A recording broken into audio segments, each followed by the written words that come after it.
मुलीला काही प्रश्न विचारायचे असतील तर विचारू शकते. नाव काय? सुनीता. तुम्हाला स्वयंपाक येतो का?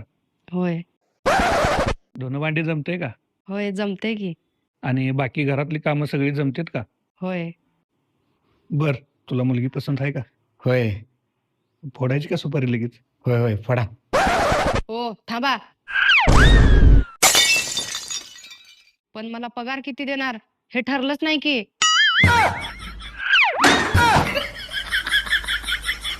有人，